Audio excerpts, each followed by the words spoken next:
Hello and welcome. I'm Ramesh Ramachandran. It's good to have you again with us. Now, you're watching a special broadcast here on DD India. We're calling it #Tracking COVID-19. Remember, DD India is your one-stop destination for all information related to COVID-19.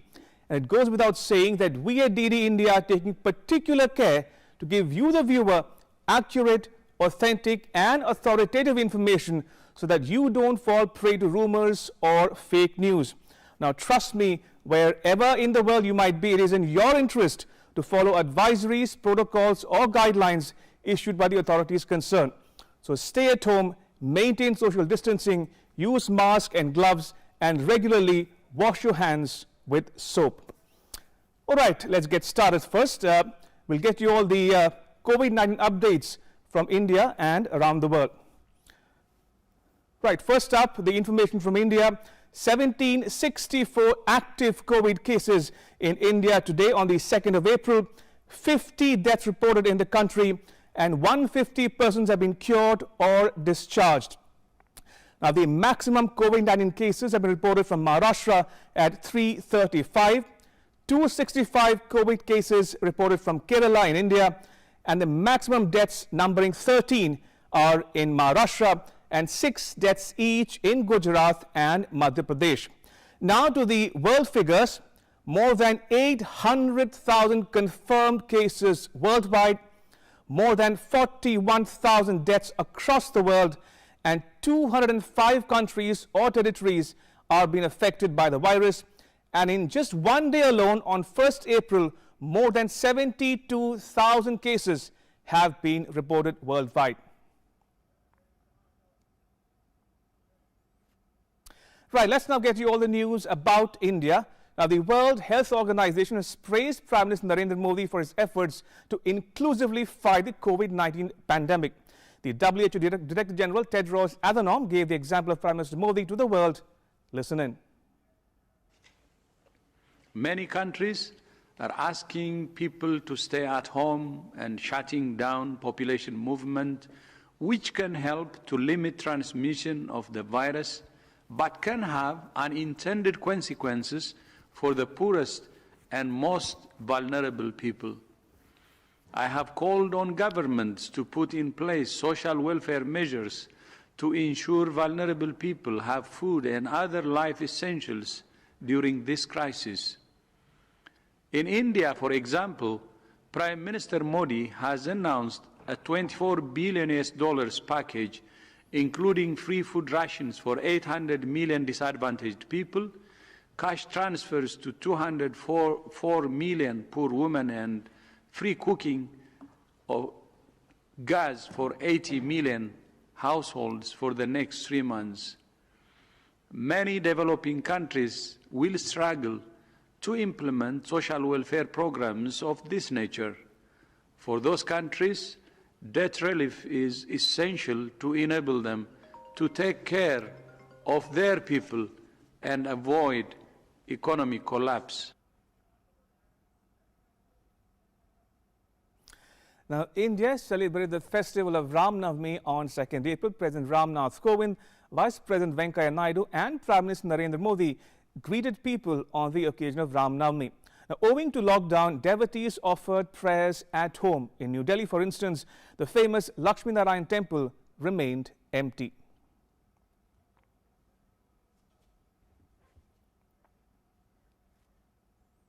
Right, moving on, Sikh spiritual singer and Padma Shri awardee Nirmal Singh died due to coronavirus in Punjab on the morning of 2nd April. Nirmal Singh was a former Hazuri Ragi at the Golden Temple in Amritsar. He had recently returned from a trip abroad and was admitted to the hospital after he complained of breathlessness and dizziness on 30th March. Now, they say necessity is the mother of invention. I say it's the mother of innovation too. Now, Naval Dockyard Mumbai has designed and developed its own handheld temperature sensor for screening the large number of people who enter the yard. It reduces the burden on the security personnel posted there. The instrument costs less than 1,000 rupees or about $13 US, which is a fraction of the market cost. Now, since the outbreak, non-contact thermometers of temperature guns have become scarce in the market and are being sold at a very high price. And now to the heartwarming story of a 7-year-old boy from India's northeastern state of Mizoram. Romel Lanwan Sangha from Kolasip Venglai has lent a helping hand to the fight against COVID-19. He donated his entire savings of 333 rupees to his village-level task force set up to fight the coronavirus crisis. Now, Mizoram Chief Minister Zoramthanga lauded the boy. In a tweet, the Chief Minister expressed his gratitude and called the boy a hero for the generous contribution.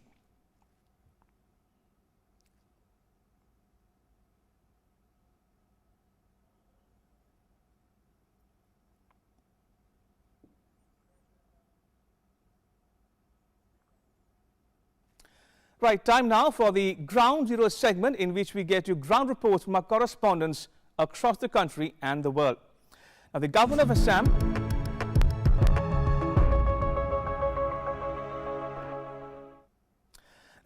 Assam is strongly enforcing social distancing norms in the state.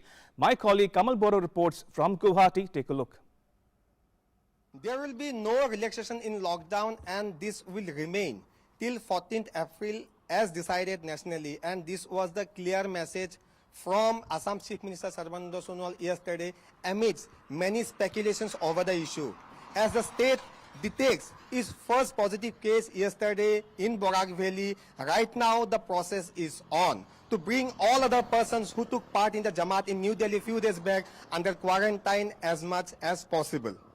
Right now we have seen that Assam government is leaving no stone unturned to fight against COVID-19. If we talk about preparedness, yes, the state is ready with 4,000 bedded quarantine facilities along with many upcoming dedicated hospitals to deal with COVID-19. If we talk about supply of essential commodities, yes, the state government is taking all measures to get supplied all essential commodities to each and every household. We have seen that free rice, free pulses are being distributed for the poor.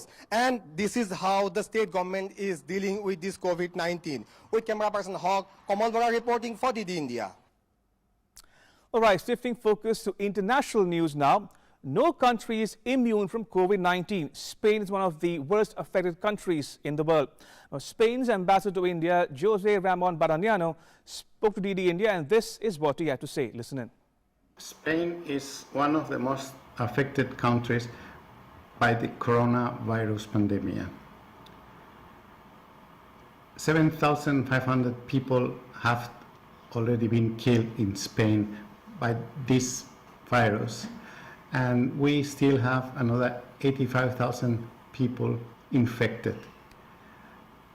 And although we think that the number of people who are going to die is going to diminish seriously in the next 10 or 15 days, the numbers are extremely hard to swallow. 20% of all the people killed by the virus all over the world are Spanish. In India, we don't have any cases, and the embassy is working very, very hard in helping and protecting the Spanish community in the country. Following the recommendations of the Indian government, we have reduced our staff by 2/3, but the people who are now working in the embassy are fully dedicated in helping the 500 tourists stranded today here in India and many residents that may also require our support. We are helping them with evacuation plans, working together with our European countries. We help them with internal transportation, road transportation because of the problem in the borders between states, and also in specific problems of individual nature. Till this situation passes, our embassy will be fully dedicated to solve the issues of the Spanish residents here in India. Right, let's now take a look at what else is making news around the world. A Russian military plane carrying medical supplies landed at New York, the epicenter of the coronavirus outbreak in the United States. Russia has previously sent medical supplies and experts to coronavirus in Italy as part of a humanitarian effort.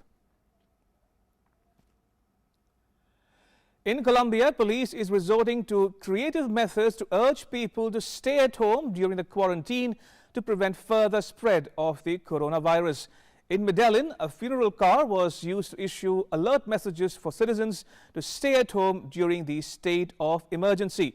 In the northern Colombian city of Barranquilla, police used drones with loudspeakers to warn people to stay home. But the Colombian police also entertained the people by singing. Now, since Wednesday, Colombia began a nationwide lockdown until 13th of April with strict restriction on movement. Colombia has reported more than 700 cases and 3 deaths till now.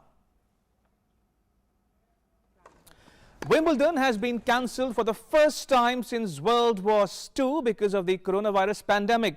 The tournament was due to be played between 29 June and 12th July. The entire grass court season has been abandoned and there will be no professional tennis anywhere in the world until at least 13th July.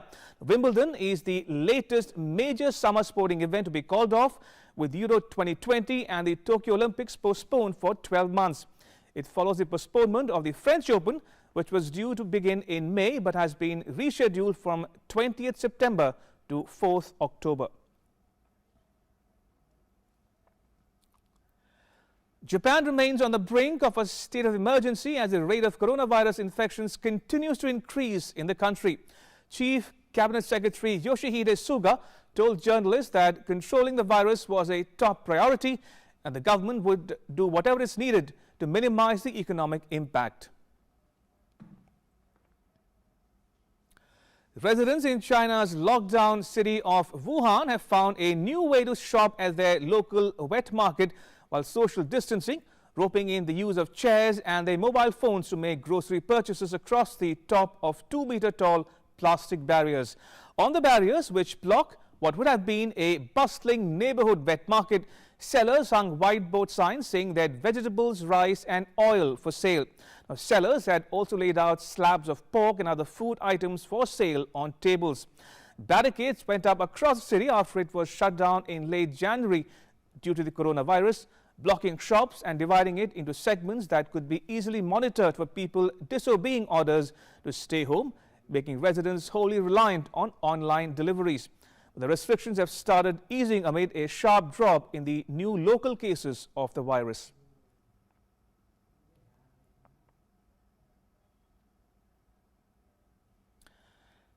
And Greece reported its first case of coronavirus among the thousands of migrants in overcrowded camps in the country. The case was a refugee mother who recently gave birth in an Athens hospital. The woman had been staying in the Ritsona camp about an hour north of Athens, which houses some 2,500 people. Authorities say they were attempting to trace where the asylum seeker had become infected and who she came into contact with. They were looking at the possibility that she may have been infected at the hospital. Now, aid agencies have warned that the migrant camps across the country are ripe for the spread of the virus due to the overcrowding and unsanitary conditions, particularly on the Greek islands. The government has implemented movement restrictions in the camps as part of preventive measures. The country went into lockdown on 23rd March. Now, tracking COVID-19 is not all about gloom and doom. There's good news too, as the next segment tells you.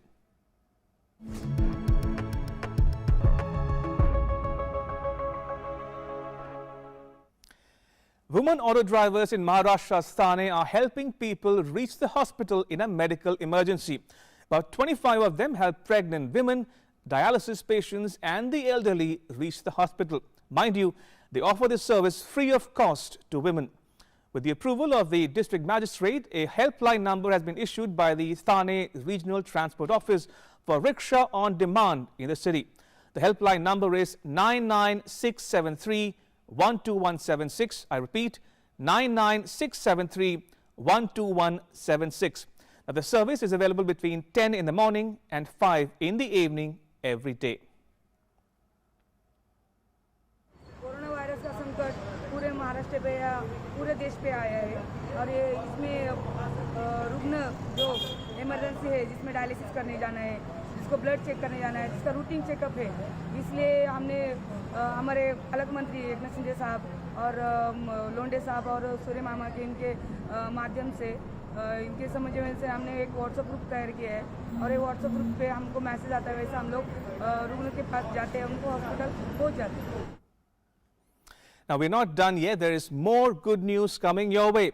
The Karnataka government has launched a Quarantine Watch app. Now, the app is for quarantine patients who must send selfies to the government on an hourly basis for monitoring their health status. Pictures sent on the app are strictly protected and used by doctors only. My colleague Ashir Khan reports from Bengaluru. With the implementation of strict lockdown advisory in Bangalore, the city which was once known as Pensioners' Paradise and Garden City, the chirping of birds can be heard clearly here. But the government is maintaining strict vigilance on those who are quarantined.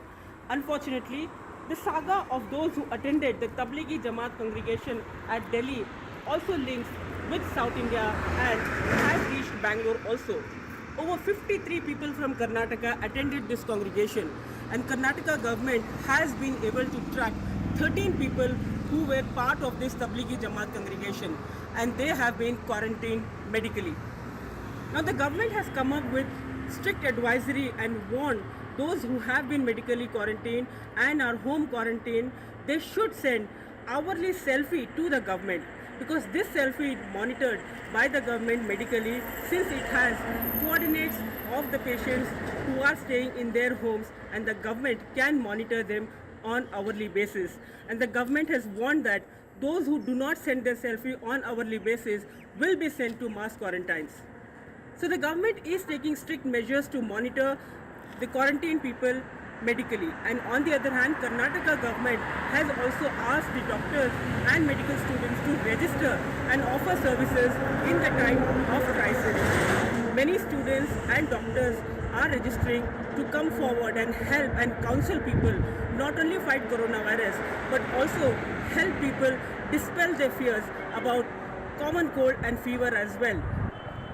The government is implementing strict measures across the state and says that people who do not follow the strict advisory given by the government will be sent to mass quarantines. And the government has already warned that if the state does not follow the lockdown measures strictly, the government will not hesitate to extend the lockdown in the state. Aisha Khanam, Bangalore, DD India.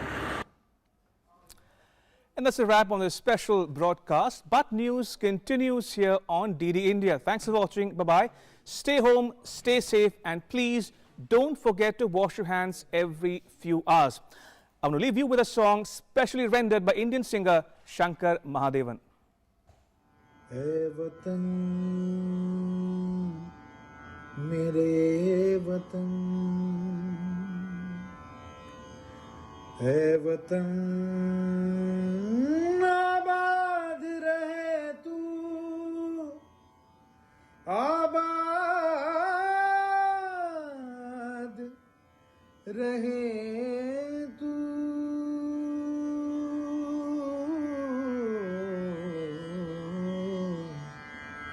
ऐ वतन वतन मेरे आबाद रहे तू, मैं जहाँ रहूं जहाँ में याद रहे तू।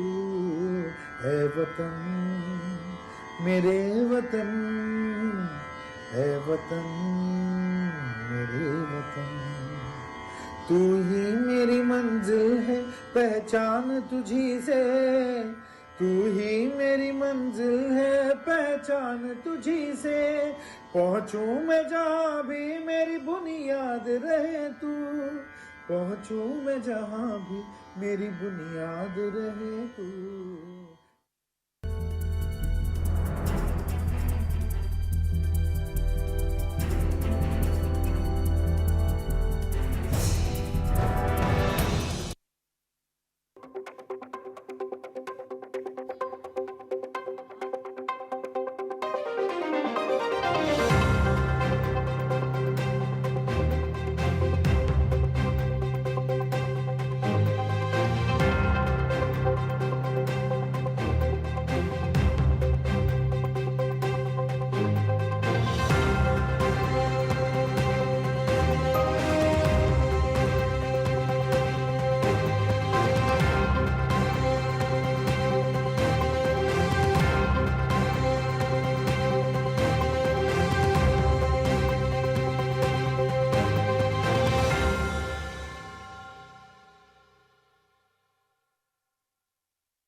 डेजर्ट आ गया पर हमारी चैंपियन नहीं आई अब तक। बिल भरने के पहले तो आएगी ना। सो गर्ल्स क्या हो रहा है? बिल हो रहा है। चल अपना कार्ड दे। पिन दे। RBI कहता है अपना पिन, OTP, CVV या इंटरनेट बैंकिंग पासवर्ड किसी को ना दे। ऑनलाइन बैंकिंग सिर्फ अपने ही कंप्यूटर, मोबाइल और सिक्योर नेटवर्क से करें। हाँ, ये खाने की चैंपियनशिप थी क्या? RBI कहता है जानकार बनिए, सतर्क रहिए।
Namaskar and welcome. You're watching COVID-19 Doctors Speak, which we have been running daily since measures of social distancing and personal hygiene have become paramount in keeping the novel coronavirus at bay. Now, doctors themselves set the record straight as to the do's and don'ts regarding the preemptive steps to prevent coronavirus, as well as the steps to contain it and treat it as well. You can call in. Our numbers are 011-233-87031 and 011-2309-7655. Our lines are open now. You can ask your questions both in English and in Hindi. And today our panel of doctors include Dr. Suresh Kumar is Director Professor of Medicine at Maulana Azad Medical College. Dr. M. Wali is Senior Physician, and Dr. Rakesh Kumar Mahajan is Professor and Consultant, Department of Microbiology at Ramanolloya Hospital.